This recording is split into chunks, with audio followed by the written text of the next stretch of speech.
ইয়ামেন শহর কোথায়? 2 থেকে 2.5 মাসের রাস্তা মদিনা থেকে ইয়ামেন শহর। ইয়ামেন একটা দেশ। এই ইয়ামেনের করন এলাকা থেকে খুশবু আসছে। হযরত ওমর ফারুক চমকে গেলেন, ইয়া রাসূলুল্লাহ, আপনার আশিক সেখানে আছে, আপনি দেখেননি? আপনাকেও সে দেখেনি? এত বড় দিওয়ানা মজনু যে তার খবর আপনি রেখেছেন? নবী আমার বললেন, হ্যাঁ হ্যাঁ হ্যাঁ, মায়ের দোয়া, মায়ের খেদমত। আল্লাহু আকবার। কত বড় মায়ের তালে খেদমত করতেন তিনি। জীবনে কোনোদিন মাকে শব্দ করতে দেননি। মা বলতেন, বেটা ওয়াইস, তুমি সারাদিন যেখানেই থাকো কিন্তু রাত্রে বেলা বাড়িতে থাকিও। আল্লাহু আকবার। ও হযরত ওয়াইস করনি, যার তুলনা অন্য কোন তাবেঈর সঙ্গে হবে না, যিনাকে নবী মুস্তাফা নিজে লাকাব দিলেন খায়রুত তাবেঈন। বিরাদার বন্ধুগণ, কোরআন মাজিদের মধ্যে লেখা, ওয়াবিল ওয়ালিদাইনি ইহসানা, সন্তানেরা তোমরা মা বাপের প্রতি ইহসান করো। কি রকম ইহসান করবেন? চলুন দেখি ওয়াইস করনির বাড়িতে কি রকম মায়ের খেদমত করতেন। আল্লাহু আকবার, আল্লাহু আকবার। ওয়াইস করনি গরু ছাগল ভেড়া দুম্বা তখনকার যুগে যা ছিল মাঠের মধ্যে চড়াতেন, উট চড়াতেন। উট চড়িয়ে যা পয়সা হতো নিজের মাকে এনে দিয়ে দিতেন। আল্লাহু আকবার। খরচা স্বরূপ তিনি টাকা রাখতেন না। তিনি খেতেন কি জানেন? ইয়ামেন শহরের মানুষেরা খেজুর খেয়ে বিচ্ছি ফেলে দিত, আর হযরত ওয়াইস করনি ওই বিচ্ছিগুলাকে কুড়িয়ে নিজের বাড়িতে নিয়ে গিয়ে চাক্কিতে পিষে ছাত্তু বানিয়ে গ্লাসে বর্তনে রেখে পানি দিয়ে ভিজিয়ে ওই পানিটাকে পান করতেন। বলি সুবহানাল্লাহ। এ ছিল হযরত ওয়াইস করনির খোরাক। জীবনে নতুন পোশাক পরেননি, ছেঁড়া কাপড় সেলাই করে পরতেন। মায়ের খেদমত করতেন। এক জায়গায় কোনো সময় থাকতেন না, ঝোপঝাড় জঙ্গলে গিয়ে নামাজ পড়ে নিতেন। ও ওয়াইস করনি, ইনশাআল্লাহ সময়ের সুযোগ পেলে তুলে ধরছি। হযরত ওয়াইস করনি বলছে, ইয়া মা, মা আমি নবীকে দেখতে চাইছি। মা আমি নবীকে দেখব। আমি যার জন্য দিওয়ানা মজনু পাগল, আমি যেতে চাইছি মদিনা। মদিনা যাব মা। না বেটা, তুমি মদিনা যাবা না, যাবা না, যাবা না। মায়ের কথা শুনে মদিনা শরীফ গেলেন না, তবে একদিন গিয়েছিলেন, নবীর দেখা পায়নি। সময়ের সুযোগ পেলে তুলে ধরছি, মারাত্মক ডেঞ্জার ঘটনা। না বেটা যেতে হবে না, কিন্তু আজ যদি আমার গ্রামের এই মির্জাপাড়ার হেরামপুরের রমজান আলী যদি মাকে বলে, মা আমি যাব মদিনা শরীফ উমরা করতে বা হজে মক্কা শরীফ যাব, মা যদি বাধা দেয়, মাকে ভালো বলবেন না খারাপ? হ্যাঁ না বলবেন? মা যদি বাধা দেয় যে না হজে যেতে হবে না, তাহলে ভালো বলবে মাকে না খারাপ? খারাপ বলবে। কিন্তু দেখেন হযরত ওয়াইস করনি মায়ের কথা কাটলেন না। সেদিন যদি মায়ের কথা কেটে দিত খায়রুত তাবেঈন হতে পারতেন না। মায়ের কথা কাটেননি বলে মায়ের দোয়াতে ওলিয়ে কামিল হয়ে গেলেন, আর নবী মুস্তাফার পরনের লেবাস পেয়ে গেলেন। বলি সুবহানাল্লাহ, আল্লাহু আকবার। बिरादर ওয়াইস করনি বলছে, মা আমি মদিনা শরীফ যাব, হুজুর को देखना चाहता हूँ, আমি নবীকে দেখব। মা তুমি একটু অর্ডার দাও, আমি যাব নবীকে দেখতে।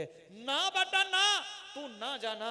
नहीं माँ, मेरा मन चाहता है कि मैं एक बार मदीना शरीफ जाऊं और नबी को देखूं।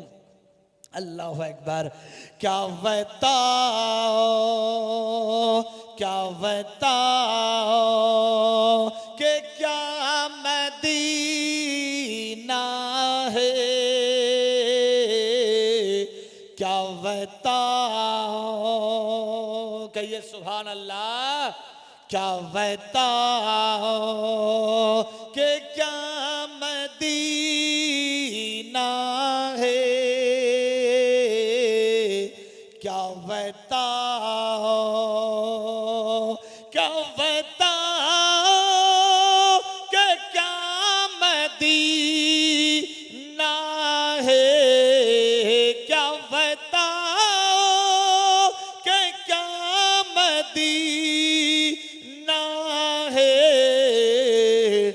बस मेरा हो, बस मेरा मुद्दा मदीना है, क्या बताओ کیا بتاؤ کہ کیا مدینہ ہے، کیا بتاؤ دنیا والے تو درد دیتے ہیں، دنیا والے تو درد دیتے ہیں، درد دل کے ہو درد دل کے دوا مدینہ ہے، کیا بتاؤ سبحان اللہ کیا بتاؤ کہ کیا مدینہ ہے، کیا بتاؤ اٹھ کے جاؤ کہاں مدینہ سے، اٹھ کے جاؤ کہاں مدینے سے، کیا کوئی ہو کیا کوئی دوسرا مدینہ ہے، کیا بتاؤ کہ کیا بتاؤ کہ کیا مدینہ ہے، کیا بتاؤ نعرہ تکبیر، نعرہ رسالات، نعرہ حیدری، نعرہ غوثیہ، خواجہ کا دامن، مسلک کے اعلیٰ حضرت علماء اہل سنت پور مرزا پارہ علاقہ واسی، نعرہ تکبیر، نعرہ رسالات، اللہم صلی علی سیدنا مولانا محمد وعلی سیدنا مولانا محمد صلی اللہ تعالی علیہ وسلم। বিরাদার বন্ধুগণ, বাবা জীবন, বাপেরা, ভাইয়েরা, মায়েরা, বোনেরা সাবধান হয়ে যান। দেখুন কি ঘটতে লাগলো। আমার আল্লাহ বলে জিবরাইল রে,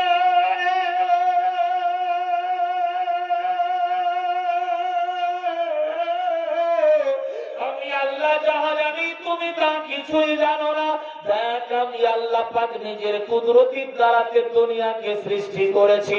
আল্লাহু আকবার, আল্লাহু আকবার। আমার হুকুম বিনা গাছের পাতা নড়ে না, সূর্য ওঠে না, রাত দিন চেঞ্জ হয় না। আল্লাহু আকবার, আল্লাহু আকবার। আমি আল্লাহ যাহা জানি তুমি তা কিছুই জানো না। হাইরুদ্দ ওয়াইস করলি বলে, মা গো আমি নবীকে দেখতে চাইছি মা, আমার নবী সম্পর্কে বলো। মায়ের কাছ থেকে নবীর সম্পর্কে জানতেন। আল্লাহু আকবার। নবীর কথা শুনে হযরত ওয়াইস করনি দিওয়ানা মজনু পাগল হয়ে থাকতো। ওই আমার শহরের কোন মানুষ যদি হজ করতে যেত, হজ করে হাজী সাহেব যখন বাড়ির পথে ফিরত, হযরত ওয়াইস করনি রাস্তার কিনারায় গিয়ে দাঁড়িয়ে থাকতো। আল্লাহু আকবার, আল্লাহু আকবার।